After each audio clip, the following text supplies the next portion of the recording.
Just 1 second. Okay. Are you ready?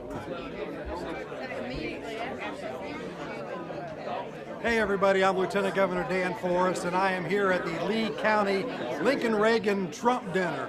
And I hope everybody in Lee County, if you're part of the Republican Party, will come out and support the local GOP. We need all hands on deck for the 2020 election. Go Republicans. We have a really great program for you tonight. I'm going to start it off by just acknowledging some of the folks that have done a lot of the work to get this dinner together. Really, you wouldn't have known how much work goes into an old building. Mr. Avey knows for sure. He's the owner of the building, but we're in a process of trying to upgrade and renovate the facility, and we really appreciate you're helping us break in the ballroom up here tonight. We're in the midst of repainting, recarpeting, getting windows replaced, doing some other things, and it really makes us the best headquarters in the state. And that's what we're really after, is to try to make the Lee County Republican headquarters the model, the showcase for what county GOP should do all over the state, not just for show and tell, but also for community outreach and community engagement. Part of the folks that, or some of the folks that are here tonight that helped out with getting the building ready and all that are my darling wife, Sherry Lynn Womack. My son Jamie, who's working out here about 30 or 40 hours a week. I'd like to acknowledge Lisa Reagan, who has, by the way, the barber shop right around the corner. Anybody that needs to get their ears lowered, you can get to see Lisa. She set up a schedule with Lisa. She'll cut your hair for a really good price. She's a tenant here in the building. Also, Sally Porter and Judy Womack, who helped get organize the meal and get everything arranged for and picked up. David Fox, one of my vice chairs, plus Mark Mahaffey, who's still downstairs taking care of the late arrivals. There he is, in my design. Hey, I'm Jim Womack. I'm the chairman of the Lee County Republican Party. We got the best party in the state. I don't mind telling everybody. Those of you from out of town, Lee County rocks. We're very proud of this building. We're very proud of the volunteers that we have here in Sanford and Lee County, and we're really proud of the elected officials that are here tonight. I'm just humbled to be able to stand in front of this podium tonight and talk with you.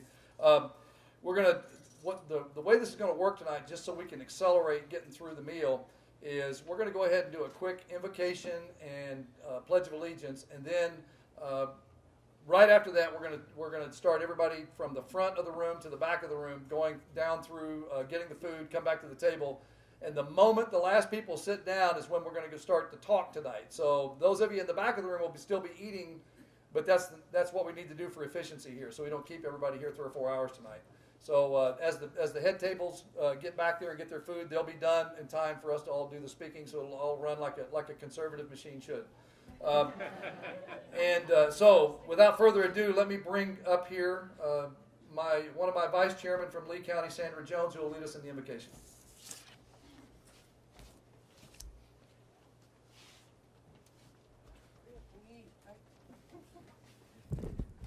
Let us pray.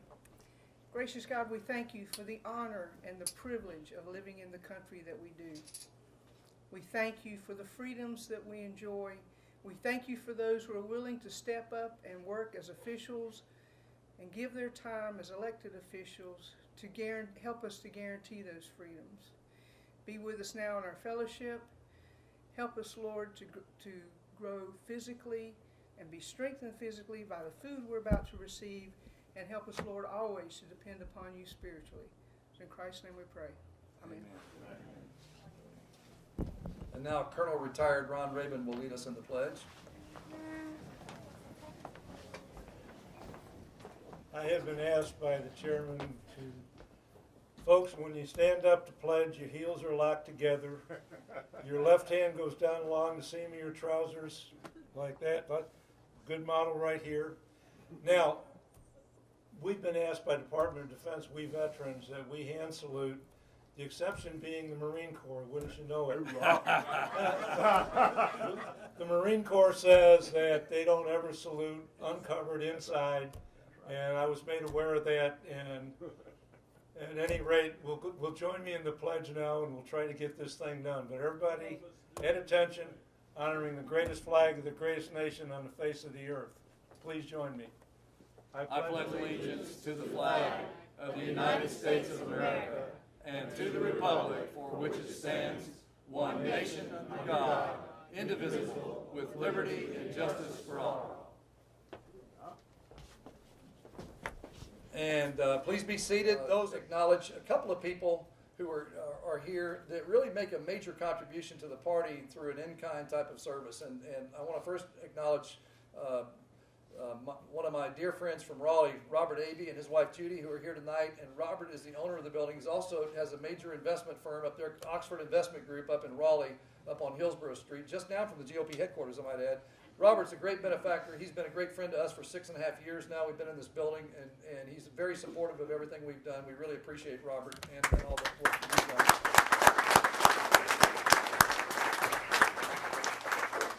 And another fellow who's an unsung hero of the party, I got to know him through our sheriff, but you meet interesting people when you're trying to do fundraising. And this guy became a real hero of the party. He runs Kendale Gun and Pawn. His name is Johnny Whiteside. Johnny, stand up. There he is in the back. Johnny is the arms dealer that provides us with our weapons that helped us raise $75,000 last year. You know, God bless you, Johnny.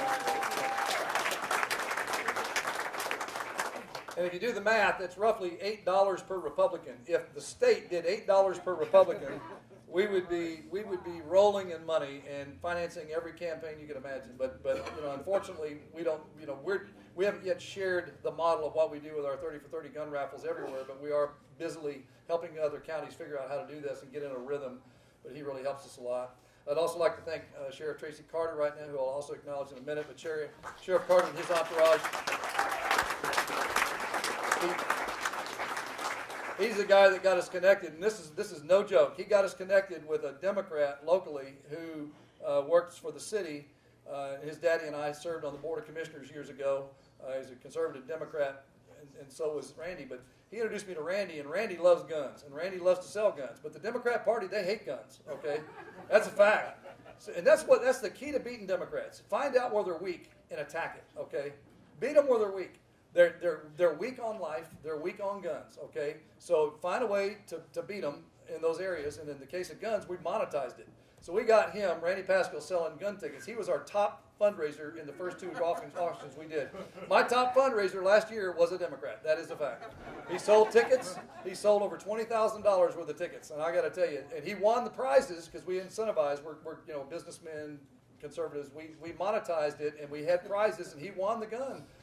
For top seller. But I got to tell you, he loves selling guns to Republicans, Democrats, anybody, and I got to tell you, he helped us raise a lot of money and allowed us to give every one of our local candidates $1,000 for their campaign in 2018. And you know you've arrived when you got the Democrats working for you.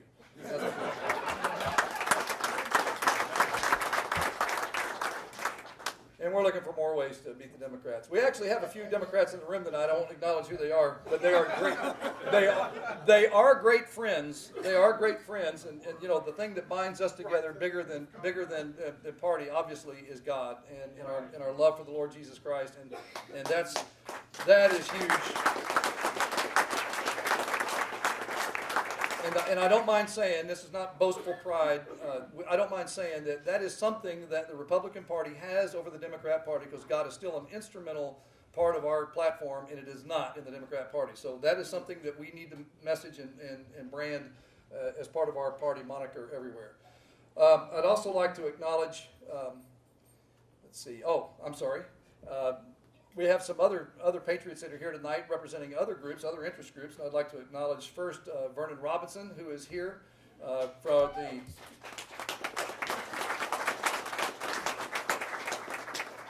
Vernon is the President Emeritus, or whatever his title is, of the Black Americans to Re-elect the President. And he is a great fan of President Donald Trump, and he is carrying that message. He's helped us significantly in this county. We are propagating the pamphlets that he's arranged for us to get free of charge, which tell the story in almost comic book fashion, but it's very plain, meme style of branding, and it helps us educate minority voters about the truth about the Republican Party and about the president and about the fact that he is a great president for minority Americans, and that we really do need to do a better job. And these booklets really help us in a big way. We've handed thousands of them out, and I like to carry them with me in my Suburban everywhere I go in the state and give them and leave them with other counties, because it's a great part of our messaging. So thank you, Vernon, for that work. Okay, so let me now introduce the elected officials that are in the room. In addition to our Lieutenant Governor Dan Forest and his daughter Haley, which we really appreciate coming tonight, we have Representative John Sauls, who is represents our district here. We thank him and his wife Marty for coming tonight, and we wish him well. He's recovering from recent surgery, and you know he made it up here, and we really appreciate that. We also acknowledged earlier Sheriff Tracy Carter is here with some of his deputies. We appreciate that.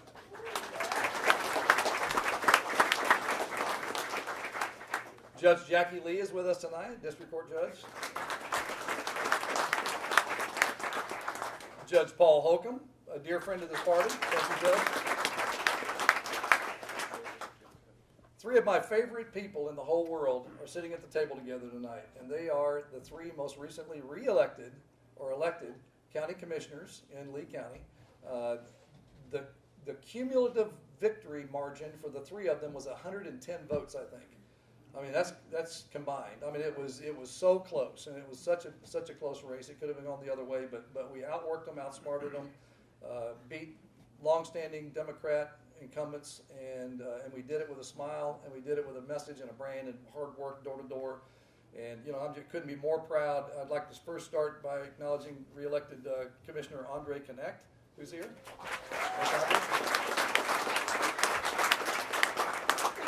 Great chiropractor in town. If you ever need your back cracked, he can hook you right up. Then a fellow comrade in arms of mine, First Sergeant retired Kirk Smith, County Commissioner.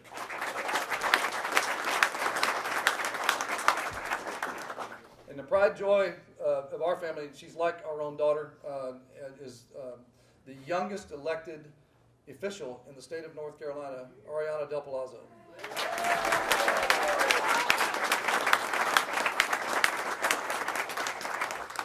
And I like to say that she was a project. My wife and I mean, we've known Ariana since she was knee-high to a grasshopper. And I got to tell you, my wife found, inspired and worked with her and her father for a better part of 6 months, to refine and polish it. And she was a great blessing to us to win. Her mother, she's here with her mother Diane tonight. And I got to tell you, they got every reason to be proud of her. And I mean, she knows what she's doing. She gets onto that board, they shut up and they listen to her. She does her homework, and she's really prepared, and we appreciate that. From the Lee County School Board, we have Pam Sutton in the back. Thanks, Pam. And of course, Sherry Womack, who there's never a dull moment when she's sitting on the school board. I can tell you, she holds it accountable. So.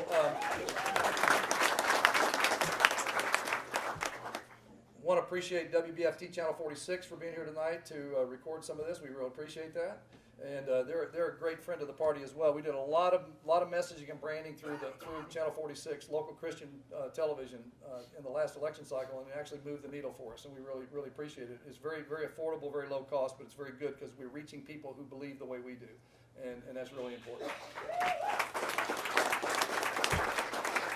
I also want to acknowledge a great mentor and friend of mine who happens to chair the 6th Congressional District GOP, and that's Lee Haywood at the table up here.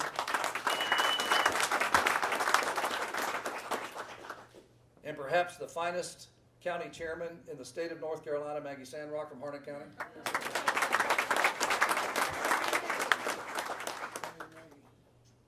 I also want to acknowledge the pastor of the church that meets here, at least temporarily, on Sundays, Pastor Sean Williams and his wife Joyce. Thanks for coming on.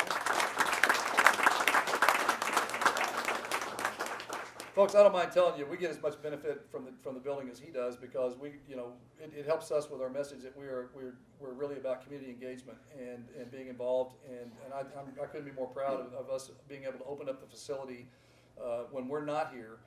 For other groups to use it, and we really appreciate that. This dance floor actually is used for dance purposes. Carla's kids associated with your church actually comes up here and has a dance troupe, and they practice up here. So we get really good. You know, conservatives do that. They make use of everything that they have. And then I also want to acknowledge another guy who's become an incredible friend, and he's become an internet sensation, and he's going to say a few words tonight in a little while.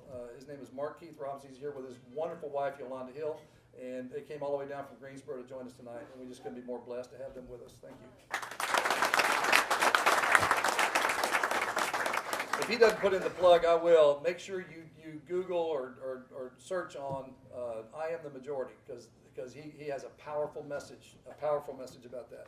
Okay, so I've said way too much. I am now going to ask for each of the people that are running for statewide elected office to please stand at where they are and just give us 20 to 30 seconds about who they are and what they are running for. And we'll start with Deb Cochran. Hello, I'm Deborah Cochran, running for Lieutenant Governor in 2020. You can have full confidence in my character. I have passed not one, but two extensive background checks. One as a teacher, one for my concealed carry. I am a former city commissioner and two-term mayor in my hometown of Mount Airy, North Carolina. And currently I'm a business teacher at John F. Kennedy High School in Winston-Salem, North Carolina. And I'm glad to be here. May God bless you, President Trump, and the United States of America. Thanks, Deb. And Buddy Bingle. Hi, my name is Buddy Bingle. I'm originally from New Bern, North Carolina, in Craven County. I'm excited to be here tonight in the home of Jim Womack. We hear so much across the state of Jim and his message, and talks to so many great people here. So we're really excited. A little bit about me: I'm a restaurant owner in New Bern, North Carolina, and the fine pastor's been to visit our restaurant as currently as last week, and we appreciate the business there. But I own multiple restaurants in New Bern, own a sports franchise down in Carteret County, sports consulting firm as well. I'm looking forward to getting out and talking about how we can create successful opportunities for people across North Carolina. And I've enjoyed getting to know Deborah on the road a little bit, and look forward to seeing her. She's done a great job, and would love to get a chance to talk to each and every one of you and talk to you about our message and why we feel now is the right time to create a movement in our party. Jim talks a lot about we've got a movement coming, and I feel that I'm the right person to help lead that movement and lead our state into the next generation. I look forward to meeting everyone, and thank you all for having us. Thanks, buddy. Next up, Anthony Street, running for state auditor. Yes, sir. Anthony Street from Holden Beach. I would enjoy the honor of serving you as your next state auditor. I would appreciate your support. And I understand I can get in serious trouble for endorsing another candidate before the primary election, so there's no way I'll do that tonight. But I will quote one of my most favorite movie lines of all time, which is, "Run, Forrest, run!"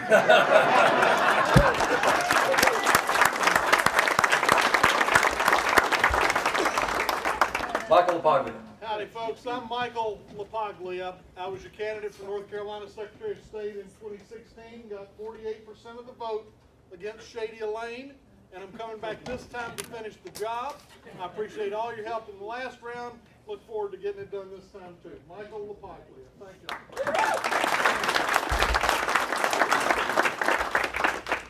Okay, now there are two candidates in the room that are running for statewide party office. And one of them's not going to say anything about that race, but the other one, Miriam Chu, is running to be your state vice chair. So please, Miriam. Well, it is just absolutely wonderful to be here. I have watched the phenomenal growth of the Lee County Republican Party, and I could not be prouder to support Jim Womack myself, and I hope everybody here in the room agrees with that. Run, Forrest, run. But I want to say also that the job of the Republican Party is to elect Republicans, and my goal as vice chair is to be out there with the folks on the ground to make sure that our precinct chairs and our county chairs, they have the tools and the resources that they need to get out the vote and elect those Republicans. Thank you, Miriam. Okay, this time I'm going to make this very brief. We have a special award we want to give tonight. We don't typically do this in the Lee County GOP. We haven't done this in the past so much, but I took it upon myself because we've been, the executive board has been wanting to do this for a while, to acknowledge distinguished service in the party, and I do want to call up to the podium to receive an award tonight, Senator Ron Rabin.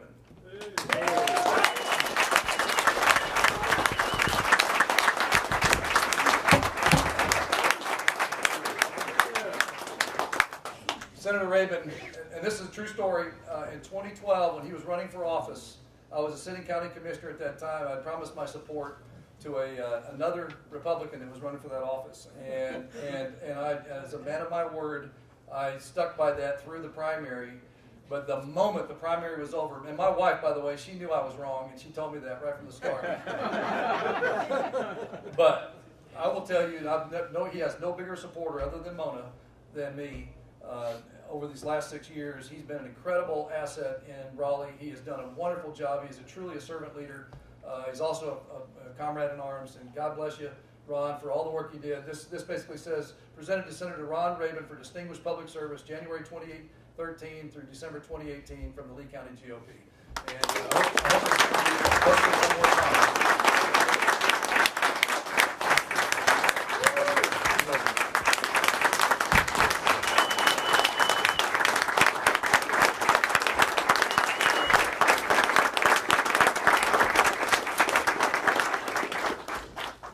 Thank you, Jim, and thank all of you.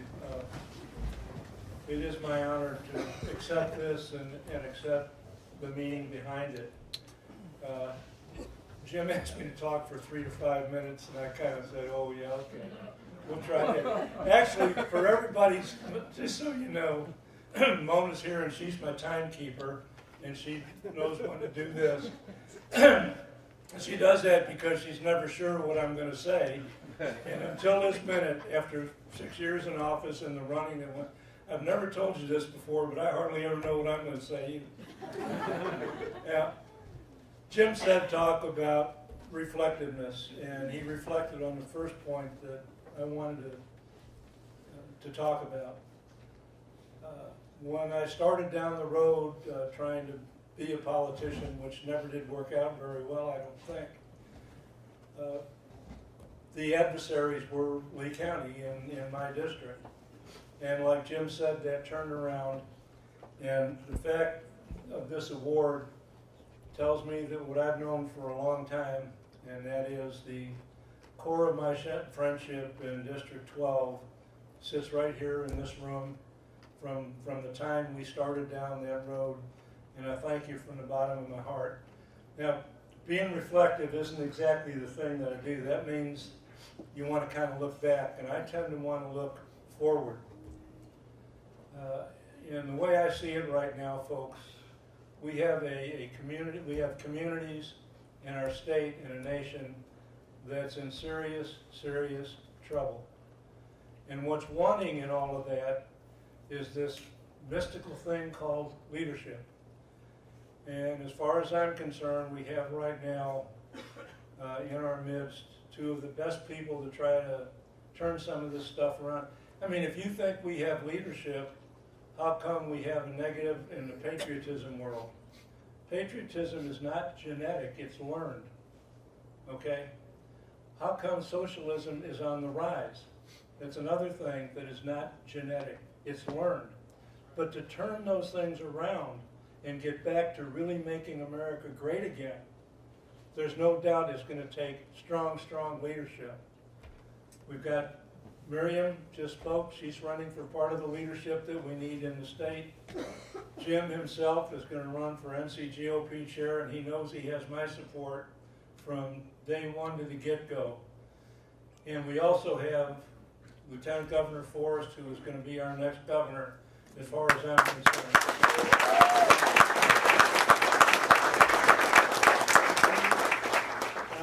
I will help those folks to win with every ounce of energy that I have. All they have to do is call and ask. That should take me to about 3 to 5 minutes. It wasn't very reflective. But folks, we have got to get on the trail of winning. We've got to get on the trail of patriotism. We've got to get back to the things that we talked about when I led the Pledge of Allegiance. One nation under God. It's created our creator of these unalienable rights. Not somebody else, not big government, but us, and it takes that kind of leadership that's ready to go. Thank you very much for the award. Again, I'm honored and I'm deeply touched by it, truly. That's why I'm sitting down so quick.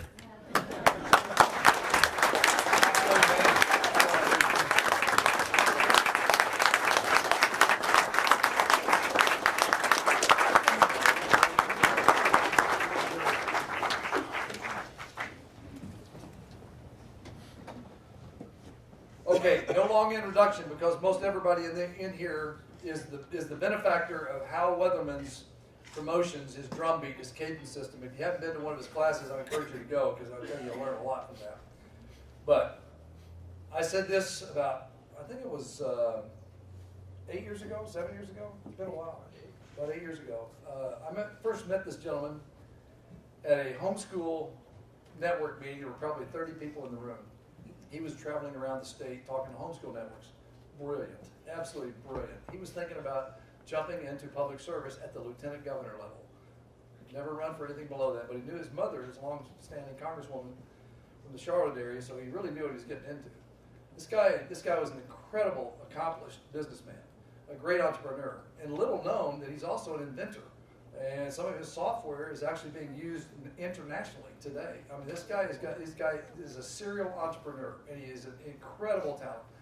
But the thing that impressed me the most when I first met him in 2011 was the fact that he was the most prepared person that I've ever met. And my brother's a congressman, but I mean, this guy was the most prepared person I ever met to take on a campaign to take an office. He has studied it. He knew everything about it. He was impressive in his command, without notes, his command of everything that encompassed being the lieutenant governor of the state. And for that reason, he beat a very prominent female for lieutenant governor in 2012 when he ran, and he beat her again in 2016. He got more votes in 2016 than President Donald Trump. He got more votes than Governor Roy Cooper.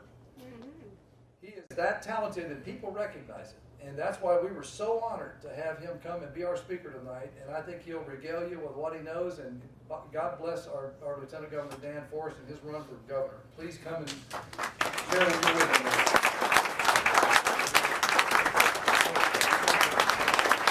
Thank you all. Have a seated.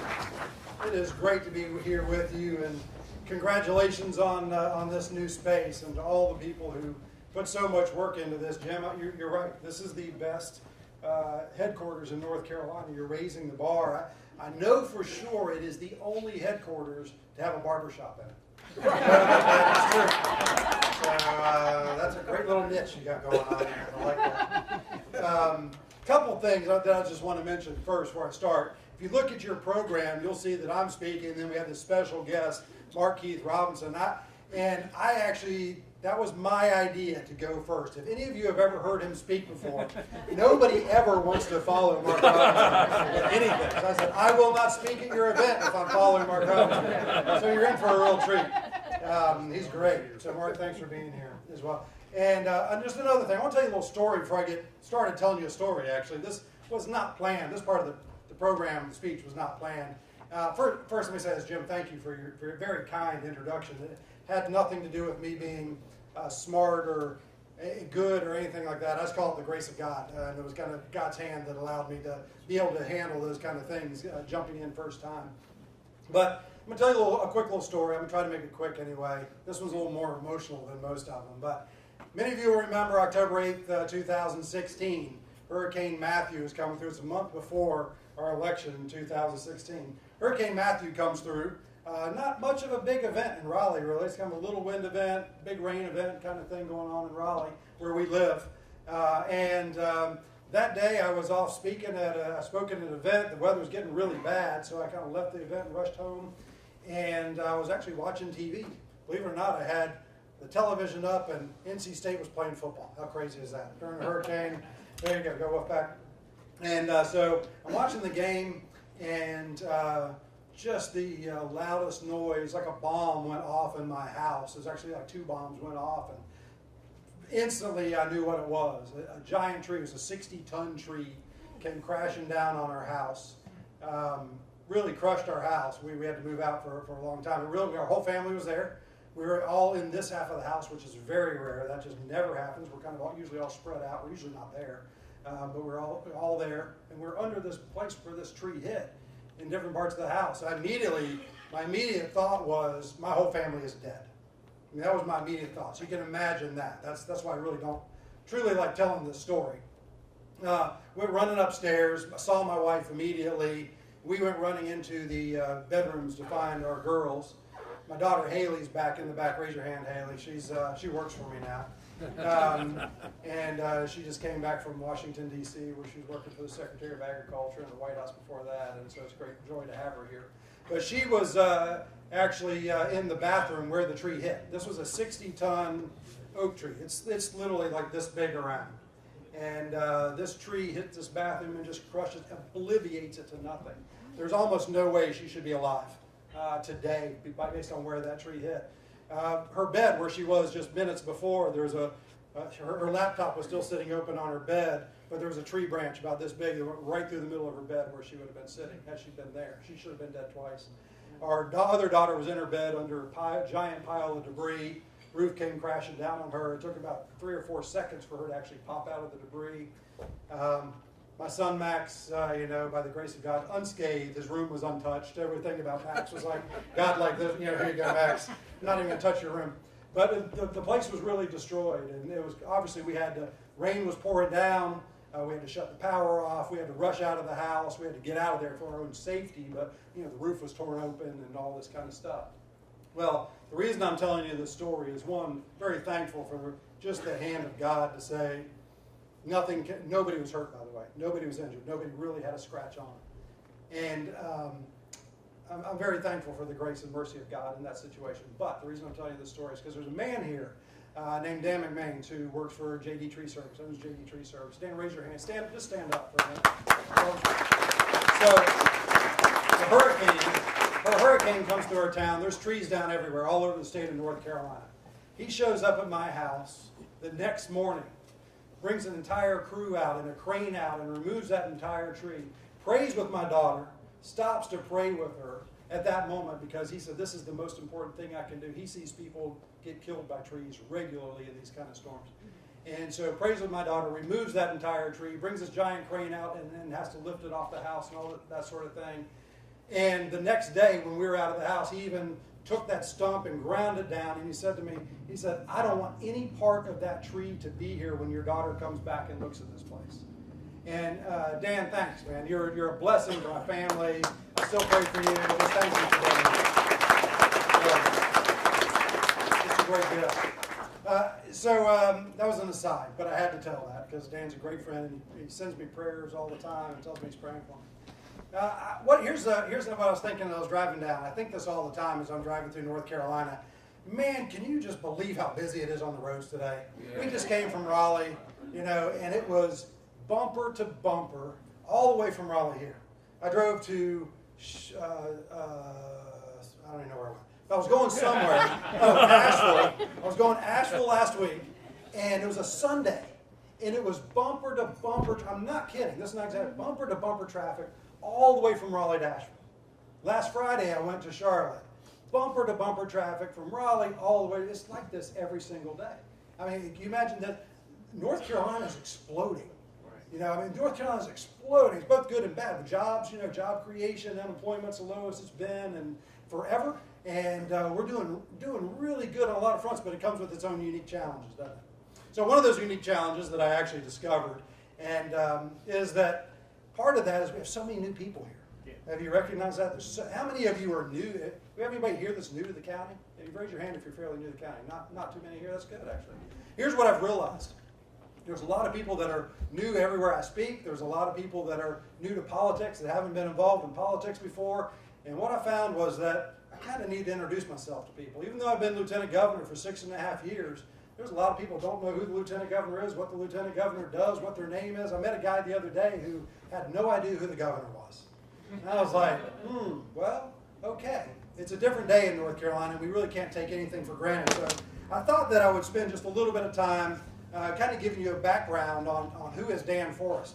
What you're going to find out from the media as I run for governor is that, boy, that guy's awful. He's just horrible, you're going to hear the worst stories possible when the media or the left starts to tell the stories. So I figured I'd at least tell the story about a little bit of background here. So I grew up in Charlotte, and back in the 70s, early 70s, Charlotte was a very different place. It's changed a lot since the 70s, and my parents were divorced when I was really young, and we grew up in what is basically the hood now in Charlotte. It'd be the projects. It'd be kind of a tough neighborhood, a place that most of you probably wouldn't want to even drive your car down the street. That's where I grew up as a young kid. We were very poor.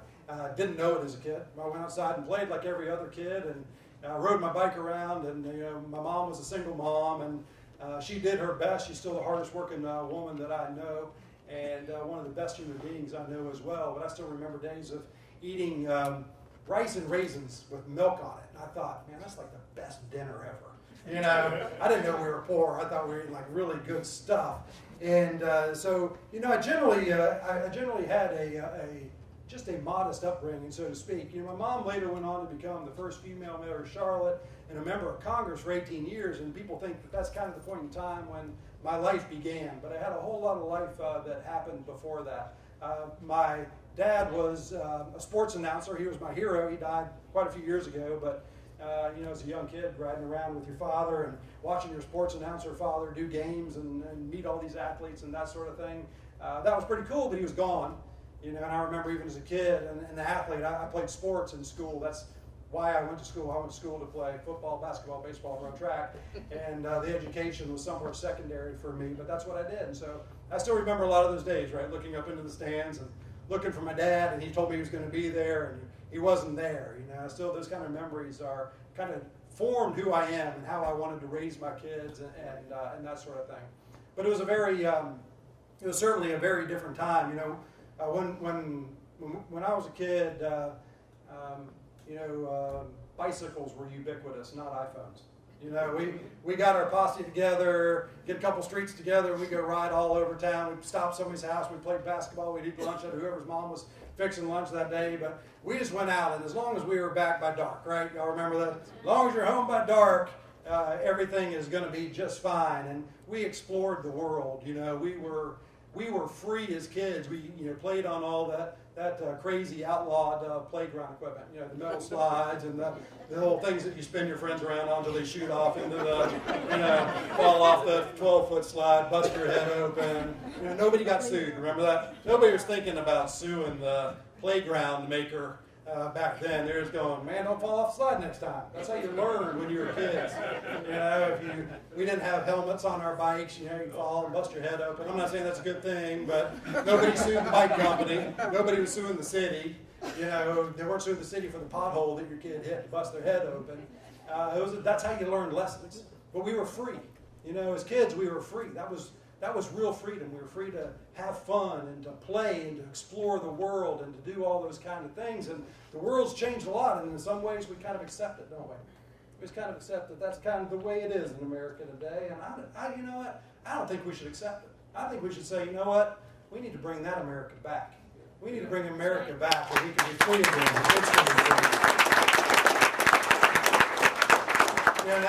Nowadays we have kids walking into their high schools and shooting their friends. Had another one yesterday.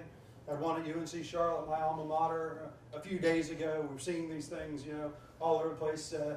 Number one cause of death amongst our young people is suicide, depression. This is a sad day for young people today. And part of it is we shouldn't be surprised. We've taken God out of the schoolhouse and the courthouse and the state house and our family house, and all of a sudden we look surprised as to, hey, what's the problem? What's going on in America? Well, if you decide that you want to get rid of morality and character and integrity and all these kinds of things that we just used to teach by the nature of having God involved in these kinds of things and having a moral fabric to our nation, when you get rid of that, what do we expect? This is what we expect. And so there's no doubt that we have our work cut out for us. Anyway, back to story. So I grew up, went to high school. I graduated high school actually down in Columbia. I went down to play football and lived with my dad for a couple of years. came back to Charlotte, went to UNC Charlotte, got my architecture degree from UNC Charlotte. And while we were in school, my wife was in school as well. She was working part-time. She got pregnant with our first child, Jake, who's now 26, and he's out working. He works for Cisco up in the park. And so we were young, married, poor, actually dirt poor and broke. Some of you remember those times of going to the grocery store and getting up to the checkout counter and realizing you don't have enough money. This was before you really had a credit card, certainly no Apple Pay and all that kind of junk, but you had to pay cash, right? So you bring this big bag of change to the grocery store and you count it out right there and you go, oh, you can't afford bread this week, so you go put things back. And again, we didn't really know we were poor, but we were living that lifestyle while we were in school. And Alice dropped out of college and paid for my college habit in architecture. And we started raising a family as she went work full time, and then graduated and got a job at an architecture firm in Charlotte and lived happily ever after. Yeah, not really, but that's a story that a lot of people would think as they look at our lives and think, oh, these guys are. A lot of people say, oh, this looks so perfect and everything looks so great. We had struggle. We struggled like everybody does, or like a lot of people do, early in marriage, and we were chasing the world, and we were chasing wealth and prosperity and jobs, and paying attention to everything but our kids and everything but our relationship. And but for the grace of God who came and plucked us out of that situation, who knows where we would be right now. But God was very good to us, and so allowed us to. God came into our lives when I grew up in church, and just never really knew God, and then met Him much later in life. And I'm very thankful for that path that God put my wife Alice and I on during that time in our life. And so fast forward a good bit, and architecture, worked through my firm, became a partner in my firm, and the youngest partner in the history of my firm, largest firm in North Carolina for architecture. I loved my job. I still love architecture today, but I love my job. And then I really actually felt called to run for lieutenant governor. And I left my job behind in a matter of just a few weeks. The calling was so strong that I went to my partners and I said, you know what, I think that I'm supposed to go do this. And so I left and ran for office, and we won, as Jim said. He told you the story. The first time we won by a hair, second time we won by a whole head of hair, and it was a lot better. And so this is where we find ourselves now on this path to run for governor. But I loved architecture. I loved my job. I loved everything about it. I love this kind of process that I think translates really well into government. This process of being a visionary and a designer and a planner and a consensus builder, all things that creative problem solver, these things that work really well in the world of government, or at least that are much needed in the world of government. At the same time, I was a designer, and I loved this process of design, and that's what I went to school for. And designing buildings was my thing, and we spent a lot of time working with clients on the aesthetic of what the thing looked like, what the building was going to look like, and that's a lot of your time. But you can't neglect the foundation. You can't neglect the systems. You have to work with engineers who are really smart. The last thing you want to do is design a beautiful building that falls down. That wouldn't go well in your career. And so, the foundation of that building ultimately is more important. The systems of that building and how that building works is ultimately more important than what the thing looks like. And I just started thinking about this one day, and I was like, that's really just an analogy for where we are in America today. I thought, it's kind of an analogy for North Carolina too. Our motto, esse quam venire, to be rather than to seem.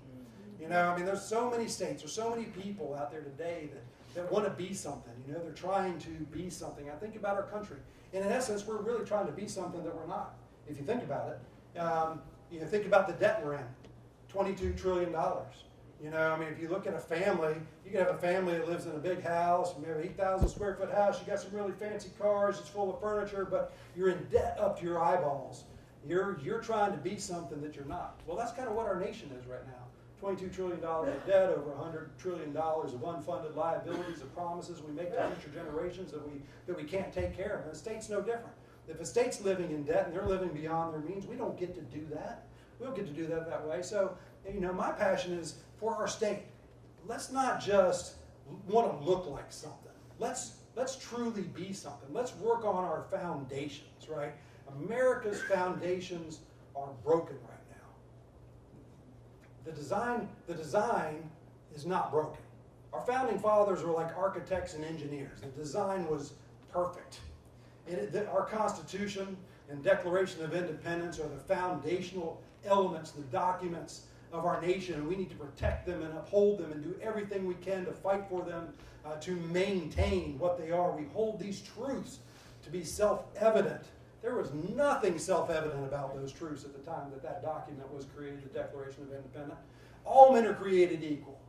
All men weren't created equal at that time, were they, Mark? Not at all. These truths were not self-evident, but they knew that they were designing and creating a document for a better day in America, for a day that lied ahead in the future. And so we need to fight and protect those foundations, and we need to fight and protect those foundations in North Carolina as well. And I believe that's what we've been doing here in North Carolina. You know, we can look at other states and we can see the challenges, we can see the good things we've been doing. I'll talk about that in a second. But here's one of the things that really surprises me. You know, we create this really, in some ways, perfect foundation to build upon, to build this nation, this idea of America upon. And today, what do we find in America? We find that the story just doesn't change. Some things are, nothing's new under the sun, you know, but some things just don't change. We find ourselves fighting socialism again in our country. We have a handful of candidates running for the President of the United States that are avowed socialists. You know, they think somehow that, well, you know, the Nazis just got it wrong, and the Soviet Union, USSR, they just got it wrong, and Venezuela just got it wrong. If they just did it the right way, socialism would work. You know, just a few years ago, just a couple decades ago, Venezuela was one of the wealthiest nations in the world. They had a lot of things going for them. They weren't perfect by any means, but they had a lot of things going for them. And now they're broke. Now they're out of business. Now they're fighting civil war. There's all kinds of people that aren't eating. They don't have clean water to drink. All because of 20 years of socialist rule in that country. And we have people right here running for President of the United States in our country that want to do that to America. And that's what we got to fight against. We have people that say they want to push the Green New Deal, a $93 trillion proposal that would put America out of business. It would put North Carolina out of business. We know better. As Republicans, we know better. We have there's a party over there that's pushing infanticide. You know, New York's pushing infanticide. Virginia governor pushing infanticide. Our governor, right here in North Carolina, vetoing a bill to protect living babies lying on a table. Helpless, innocent, cold, scared babies born lying on a metal table and saying, that's up to the mother and the doctor. This is not, by the way, I don't think this isn't like a Christian issue. This isn't a biblical issue. You don't have to open the Bible to figure this one out. This is a human decency issue. This is an ethical issue. This is just a flat out a moral issue, no matter how you look at it. And these are the things that we're facing in America today. Who knew 5 years ago that these would be the kinds of issues that we'd be dealing with going into 2020? And so, you know, in a lot of ways, I really couldn't be more excited because we're good at this game.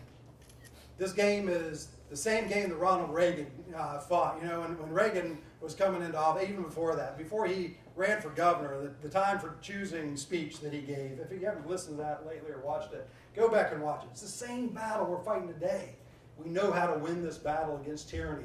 It's the battle of big government versus freedom. Big government versus freedom. And now it's not just a big government battle, it's the over-politicization of everything, right?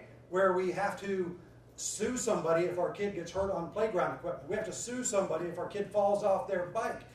Politics and government is like in control of everything today, and it shouldn't be that way.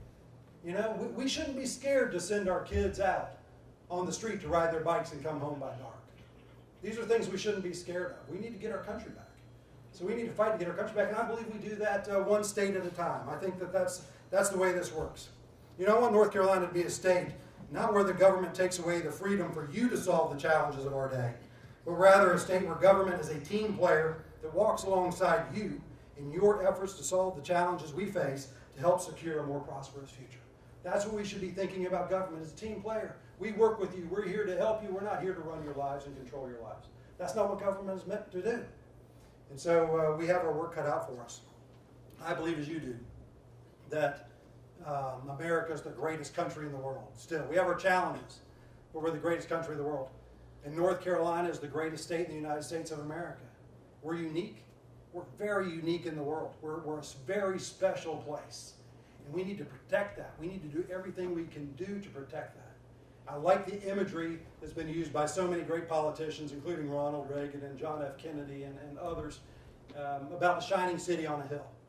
Obviously, these were the words of Jesus, being salt and light and not hiding your light on a bushel. Well, John Winthrop probably did it best when he was coming over to the colonies, arriving in Boston on the Arbella.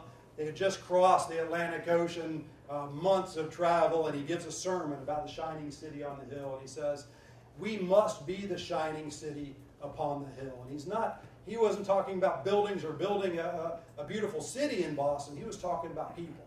He was talking about the Christians getting off that ship, the Puritans getting off that ship and letting their light shine to the world. And the salt is about purification. It's about protection. And, we have to protect our culture. We have to protect our freedoms every day. But as conservatives, as Republicans, as Christians, whatever you happen to be, let your light shine. We have an opportunity for the light of North Carolina to shine around the world and for people to look at our state and say, what is so great about the state of North Carolina? And I believe it, I really do believe it's the greatest state in the country.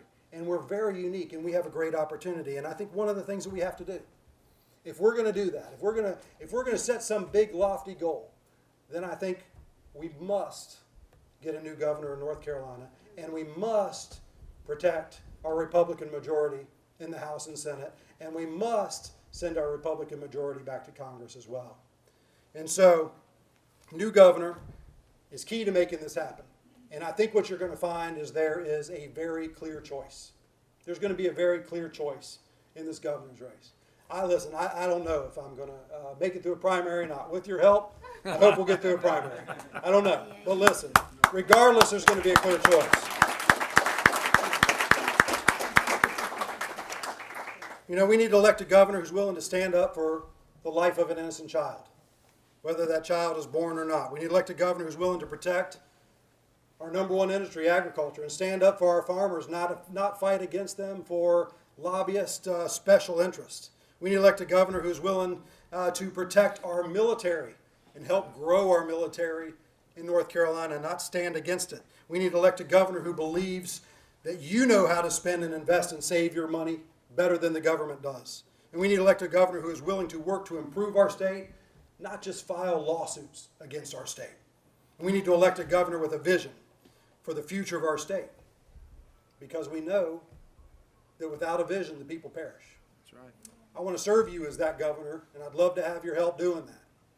I thank you for everything you do, for getting engaged the way you get engaged, for sacrificing what you sacrifice, and putting your time and your money on the line to create a better North Carolina and a better America. God bless you all. Thank you so much.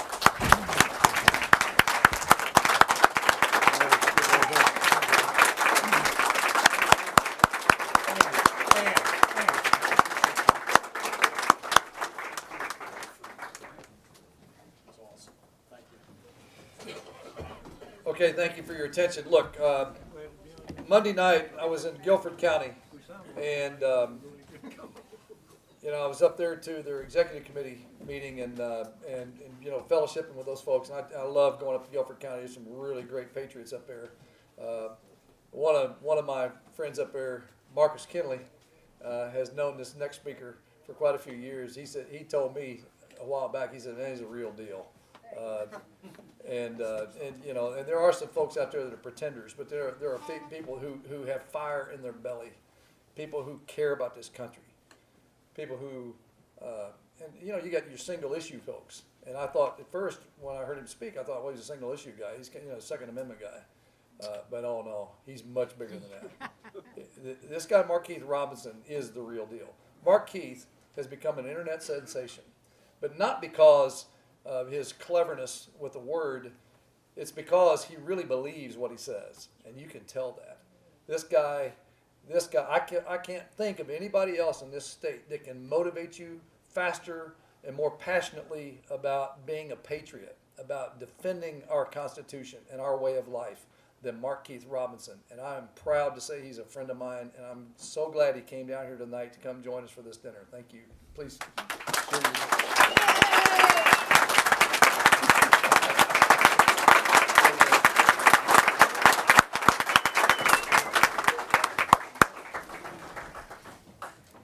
First off, I'd like to say thank you first and foremost to my Lord and Savior, Jesus Christ. I have to give him thanks because he sticks by me, he holds me, he does everything for me. He gives me the grace to do what I do despite my many shortcomings. So I give him, first of all, I give him thanks. Also, would like to thank Jim for inviting me down. I'd like to thank the Lieutenant Governor, soon to be Governor, Dan Forrest. And last but not least, I would like to thank my wife, who I always thank, because if it wasn't for her, I'd probably be standing up here in a t-shirt and jeans right now. So thank you. I appreciate that. You know, the Lieutenant Governor talked about being poor. I was not poor growing up. I was po. See, we couldn't afford the OR, so we were just po. So, but we had a great time growing up. I know we struggled a lot. We had a lot of struggles, but wouldn't trade those days for anything. I learned so much coming up. You'd be amazed at the things you can learn when you don't have. So I'm sure all of you, many of you out there know that. You learn a lot when you don't have. So, what am I going to talk to you about tonight? Lieutenant Governor has covered much about politics, but one thing I want to talk about is this. You know, he talked about the socialists, and I call them by name. We used to call them liberals. I don't call them liberals anymore. You know, classic liberalism is what got this country here, is what created this country. Yep. Classic liberalism is what our founding documents are based on, is what got us out of the monarchy. The word liberal has been hijacked by a bunch of, you know, a bunch of weirdos, really. I mean, come on, how else can you say it? It's been hijacked by a bunch of weirdos. What we're fighting against today are not liberals. We are fighting against socialists. That's right. Born and bred socialists who believe in Marxism. Ultimately, I believe, want communism to come to our shores. That's who we're fighting against. Now, we talk a lot about what they want. One of the things that I hear about all the time, of course, is the Second Amendment. They want to take our guns. You know, well, here's what they really want. The very first thing they want, and we can see this happening now, they want your silence. They want your voices silenced. That's what they desire more than anything, is to have you just be silent. They don't care if you change your beliefs. They don't care what you hold in here. They don't care what you hold up here. They just want you to be silent and take what they're giving. They want you to be silent while they're in the newsroom promoting communism and secular humanism. They want you to be silent while they're in the classroom promoting all types of sexual immorality to our children. They want you to be silent while they're in the halls of government picking your pocket with government-funded programs, which should be called taxpayer-funded programs. That's right. They want you to be silent about those things. See, they don't mind that they go on television and tell stories about how great socialism is and how great secular humanism is. But the moment you open your mouth and talk about capitalism, conservatism, Christianity, God forbid, then it's time for you to be quiet, because you're hurting people's feelings. People don't like what you're saying.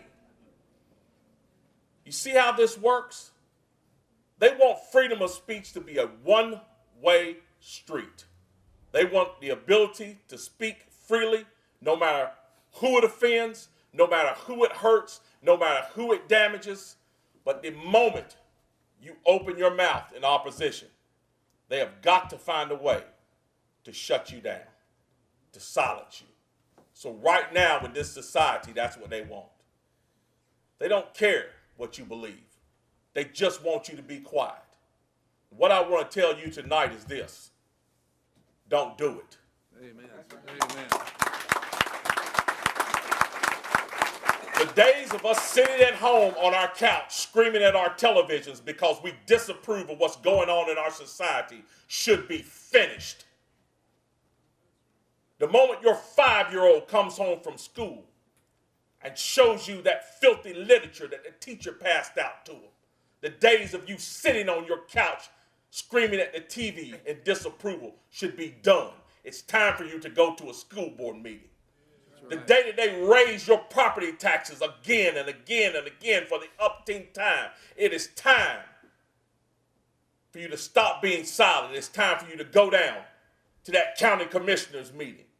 The day the city council decides they want to take away your Second Amendment right or your ability to express your Second Amendment right. It's time for you to stop being silent and head off down to that city council meeting. In short, folks, what we need to do, we need to raise as much hell in our city councils and our city and our county chambers and our halls of government in our schools as these loony people on the left are raising every day. You see them all the time. They're everywhere. They're in the halls of Congress. They're in the streets. They're in the schools. And they're spreading absolute lies. And they're doing it with impunity. Meanwhile, those of us who know better, we've been bullied into silence. We all know what you do to a bully to stop a bully. You don't sit down with them. You don't negotiate with them. You don't beg them. You don't try to reason with them. You punch a bully in the face. And that's what needs to happen today. We need to start swinging back, folks. Because the days of silence and complicity are over. We have a president right now. The only reason why he's the president of the United States is because he lined up 16 rhinos and knocked each one of them down one at a time. That's the only reason why he's president of the United States. The only reason why he's done what he's done in office is because he stood up to this status quo. When the media comes after President Trump, he doesn't cower. He doesn't shy away. He's not even polite. He gives as good as they get. He gives as good as he takes. He slams it right back at them. And he should be our example, folks. You know, I talk a lot about Reconstruction. Reconstruction is one of the most terrible times in American history. It was an extension of the Civil War where in the Deep South, murder for the purposes of political persuasion was a way of life. It was a way of life. This country was more divided during Reconstruction than it was during the Civil War because the division was more insidious. There were no hard lines between Union and Confederacy anymore. It was truly lines built along political agendas that came out in extreme violence.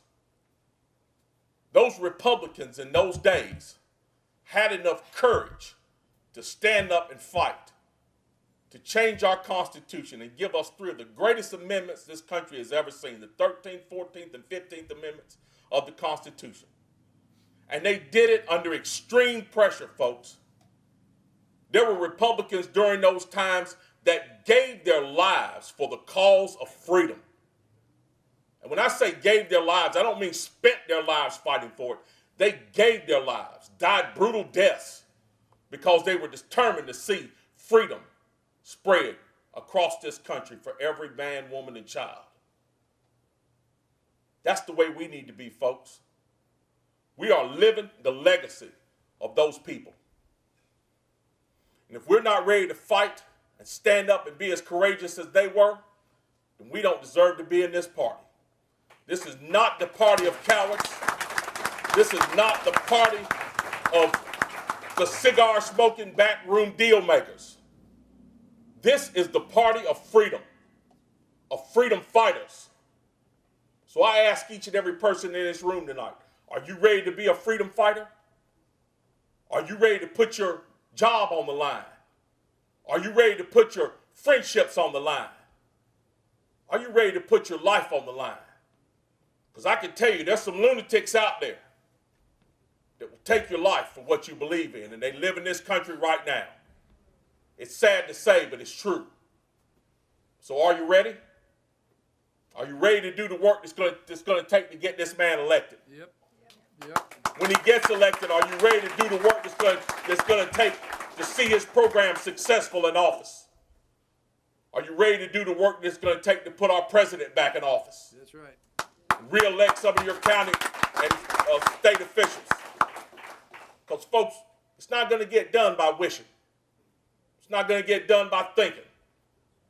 And it's not going to get done like the last president was saying. It's not going to get done by hoping. It gets done by working. Hard work. And for us, that means courage. Standing up with courage.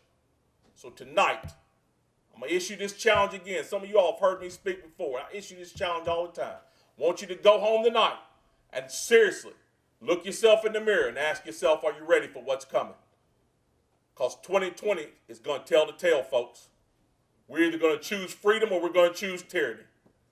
And you've got to decide whether or not you're going to choose to work for that tyranny and fight for that tyranny and stand up for that tyranny or not. So when you go home tonight, look in the mirror and ask yourself, do you have what it takes? And if the answer is yes, ask yourself, what can you do for that cause? What can you do for the cause of freedom? And before you lay your head down on the pillow tonight, say a prayer to God. Thank Him for putting you in the greatest country on earth. And ask Him for the strength to help you maintain it and help it to survive. I, for one, folks, am ready for this fight. I've lost friendships over my stance. You know, I've lost friendships because of my faith. But I always look at it like this. The ultimate example is Jesus Christ. That's right. That's right. He had all the power in the world in His hand. And what did He do with it? With His power, He sacrificed His life for all of our souls. It's time that we start doing some sacrificing for future generations in this country. And I pray that all of you all will take that challenge and do that. Thank you very much. God bless you all. God bless the United States of America.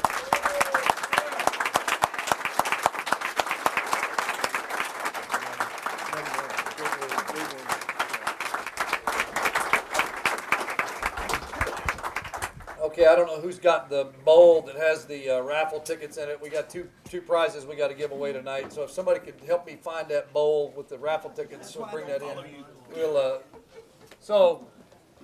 and please, another round of applause for these two great speakers, these two great inspirations for us. Thank you. While the bowl's coming up, let me. We always give a traditional gift from Sanford, North Carolina, to our guest speakers, and I'd like to honor Dan and Haley with this tonight. Yes, sir. Yes, sir. Lord bless you. Appreciate it, sir. Show us what you got. And this is and this I think matches the stuff that we got you before. I want to get you a complete set eventually, but this is this is for Mark, Keith, and Yolanda. All right. All right. Y'all know my wife. Yeah, and you know, pottery is something the state used to do a lot of, and we still. Yeah, good. I'm glad Alice likes that. Okay, yeah, show it to them if you will. This is from DK Pottery here in Sanford. Beautiful. Yeah, got two pieces each for them. So, and you know, I got to put in a plug for Don Hudson, who runs DK Pottery. He couldn't be here tonight, but his pictures out there, and he does a wonderful job here. He's one of the most accomplished potters here, and he's right down here off of Hawkins. If you ever looking for pottery from Lee County, you can get some great pottery there. He's got a full warehouse and a gas-fired kiln. It's magnificent, and we really appreciate Don. He's a great supporter of the Republican Party. Not bad for a lawyer too. I don't mind that. Okay, so we got raffle tickets. All right, let's yeah, Betty, you didn't get one? May I say something? Yeah, very briefly. Yeah, very briefly. I of course am not from Lee County. Yes, I'm ma'am. from Carebear. So I feel that someone that's not from here should stand up and thank Lee County and all the people that work to make this event happen. You should be proud of yourselves for what you've done here tonight. And you should be proud of people in Lee County for what they have done tonight. So, those of us that know it, let's give the folks of Lee County a toast. you know the state toast. Who could join me? Stand up, raise your glass. And teach it to us. Ready? Are you ready?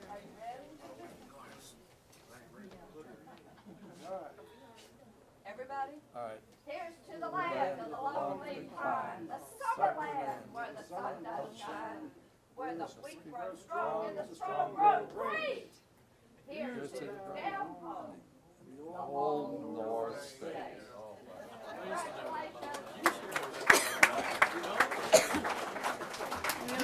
Okay. For those of you that still have your raffle tickets somewhere, we're going to draw these out real quick. Let Mark Keith draw one.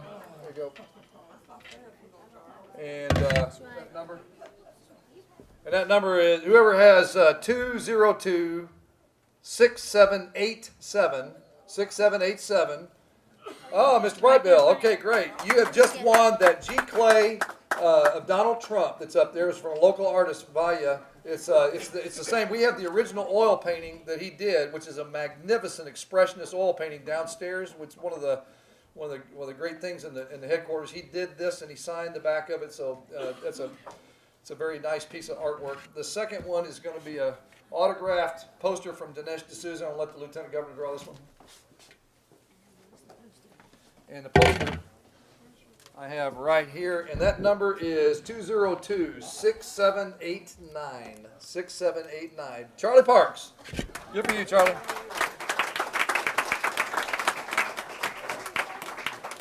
Okay, folks, I really appreciate your attention tonight. Thank you all for coming out. This is the largest Lincoln-Reagan Trump dinner we've ever had. Of course, we're the only county in the state that's had it 2 times, so, But do spend some time in the headquarters tonight. We've got a bar downstairs. It's not open. We do have some wine back here. We have a Trump store downstairs, and you can buy some Trump shirts. We got some very unique Trump items down there. We love our president, and we like to sell his wares, and it helps us finance the headquarters. So feel free to buy anything down there that you like, and we'll hang around. Please fellowship. Don't be in a hurry to leave tonight. We just love having your company, and thank you again. God bless you all for coming.